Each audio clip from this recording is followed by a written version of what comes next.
Hi guys, day 9 मध्ये तुमचं स्वागत आहे. आणि आज आपण शिकणार आहोत एक फ्लावर. सो मी स्काय ब्लू कलरचा धागा घेतला आहे, मॅजिक रिंग घेतली आहे, त्याच्यामध्ये 4 चेन्स घेतले आहेत आणि त्याच्यानंतर तुम्हाला 12 ट्रिपल क्रोशेट करून घ्यायचे. जसं की मी तुम्हाला दाखवते, ट्रिपल क्रोशेट, डबल क्रोशेट नाही. सो त्याच्यानंतर 12 करून घ्यायचं आणि लॉक करून घ्यायचे.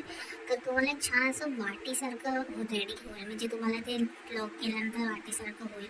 आणि नंतर व्हाईट कलरचा धागा घेऊन तुम्हाला ते ट्रिपल क्रोशेट घेतले, त्याच्यामधून धागा काढून गाठ मारून घ्यायची आणि त्याच्यानंतर पफ कसं करतो आपण तसे 5 टाईम काढून घ्यायचे आणि लॉक करायचे. तुम्हाला चेन वगैरे घ्यायची नाही आहे, फक्त लॉक करत जायचे. 2 ट्रिपल क्रोशेट स्किप करायचे, त्याच्या नेक्स्ट वाल्यामध्ये पुन्हा पफ करायचे, तसं आपण करतो. आणि 2 स्किप केल्यामुळे आपले 6 पफ रेडी होणार आहेत. आणि ते रेडी झाल्यानंतर लॉक करून घ्यायचे फर्स्टवाल्या ह्याच्यामध्ये. 3 चेन घ्यायचे, त्याच्यानंतर डबल क्रोशेट घ्यायचे, परत 3 चेन घ्यायचे आणि ते डबल क्रोशेटच्या मधून काढून घ्यायचे आणि त्याच्यामुळे ते लॉक होईल. आणि त्याच्यानंतर तुम्हाला असंच प्रत्येक एक पफमधून 2 डबल क्रोशेट करून घ्यायचेत आणि जसं की 3 चेन करून आपण त्याच्यामधून काढून घेतो तसं करायचं आहे. सो माझी सिरीज तुम्ही अशीच बघत राहा आणि फ्री गिफ्टसाठी प्लीज मला ऑर्डर द्या.